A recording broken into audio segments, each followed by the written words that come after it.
السلام علیکم ناظرین، اس ویڈیو میں آپ کو بتاؤں گا کہ قربانی کس پر واجب ہے اور کس پر واجب نہیں ہے۔ تو جواب اس کا یہ ہے کہ ہر اس بالغ، یعنی بالغ نابالغ نہیں ہونا چاہیے، بالغ ہونا چاہیے، ٹھیک ہے، بالغ اور مقیم، یعنی کہ جو مسافر نہ ہو، مقیم ہو، اپنے شہر اپنے گھر میں رہتا ہو نا، تو مسلمان مرد و عورت پر، مسلمان بھی ہونا چاہیے اور مرد و عورت پر کیا ہوگا، قربانی کیا ہوگی، واجب ہوگی۔ اب یہ تو ہوئی ایک پہلی شرط نا۔ دوسری شرط کیا ہے یہاں پر جو دوسری شرط ہے وہ ہے جو مالک نصاب ہو، ٹھیک ہے، مالک نصاب ہونا ضروری ہے۔ ایسا نہیں کہ کوئی بالغ شخص آ جائے اور وہ کہے میں مقیم ہوں، مسلمان بھی ہوں، مرد عورت، ٹھیک ہے، وہ کہہ دے میں قربانی میرے پر واجب ہو جائے گی، تو ایسا نہیں ہے، بلکہ مالک نصاب بھی ہونا اس پر ضروری ہوگا۔ اچھا، اب کیا ہے کہ اس پر اتنا قرضہ بھی نہ ہو کہ اس قرض کو مائنس کرے تو نصاب باقی نہ رہے۔ اب اس کا مطلب کیا ہے؟ اب دیکھیے گا، اس کا مطلب یہ ہے حضرت کہ اس پر اگر کوئی قرض رکھا ہوا ہے، قرض ہے، تو اس قرض کو مائنس کرے پہلے، ٹھیک ہے، قرض کو مائنس کر دیا، اب اس پر اتنا نصاب، اس کے بعد اتنا پیسہ ہے کہ وہ مالک نصاب ہو گیا، اس پر کیا ہو جائے گا، کو قربانی واجب ہو جائے گی۔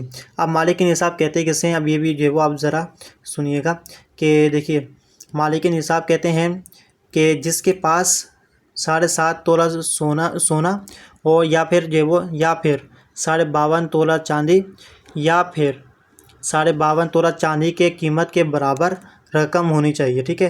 اب رقم کیا ہے؟ ملکی، غیر ملکی کرنسی، پرائز، پاؤنڈ، یہ بھی جو ہے وہ رقم میں شامل ہے نا، یعنی کہ ملکی ہو یا پھر جو وہ ہماری جس ملک میں رہ رہے ہیں اس کی کرنسی ہو، یا پھر ڈالرز وغیرہ باہر کے ملک میں ہو، یا پھر پرائز، پاؤنڈ وغیرہ جو جتنی بھی چیزیں ہوتی ہیں ان سب وہ بھی رقم میں شامل ہے نا، ٹھیک ہے۔ تو یہ بھی چیزیں ہونی چاہیے، اور اس کے ساتھ ساتھ اب کیا ہے کہ یا جو ہے وہ 52.5 تولہ چاندی کی قیمت کے برابر مال تجارت ہو۔ اب مال تجارت کیا ہے کہ وہ مال جو بیچنے کی نیت سے آپ نے خریدا ہو نا، وہ مال جو بیچنے کی نیت سے آپ نے خریدا ہو نا، اس کو کیا بولتے ہیں؟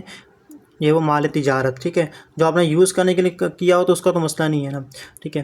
یا اتنی مالیت کا حاجت اصلیہ، یعنی ضرورت زندگی جن کی عموماً انسان کو ضرورت ہوتی ہے، اور جن کی عموماً انسان کو جو ہے وہ ضرورت ہوتی ہے، اور ان کے بغیر گزارا کرنے میں دشواری محسوس ہوتی ہے، سے زائد ہو۔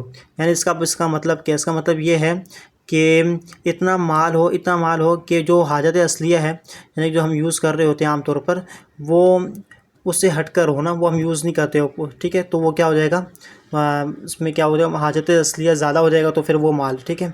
تو اب جس طرح ایک گاڑی رکھی ہوئی ہے، وہ یوز ہی نہیں کرتے، سال ہو گیا اس طرح، تو پھر وہ کیا ہوگا، حاجت اصلیہ زیادہ ہو جائے گی، ٹھیک ہے، اگر آپ یوز ہی نہیں کرتے تو۔ اگر یوز کرتے کبھی کبھار تب تو مسئلہ نہیں ہے۔ اچھا، یاد رہے کہ اگر اوپر ذکر کی گئی چیزوں میں بعض ہیں اور وہ 52.5 تولہ چاندی کی قیمت کے برابر پہنچ گئیں تو بھی نصاب کہلائے گا۔ یعنی کہ یہاں پر کیا ہوگا کہ اوپر جتنی بھی چیزیں ہیں، اگر اس میں سے کچھ ہیں، یعنی کہ کچھ سونا ہے آپ کے پاس، کچھ چاندنی ہے، کچھ پیسے ہیں، ٹھیک ہے، اب سب کو ملائیں، اب سب کو ملا کر 52.5 تولہ چاندی کے برابر اگر پیسہ بن جاتا ہے، یا سونا بن جاتا ہے، یا چاندی بن جاتی، جو بھی، تو کیا ہو جائے گا، اب ہوگا یہ کہ اب اس پر بھی جو ہے وہ کیا ہوگا، وہ صاحب نصاب ہو جائے گا۔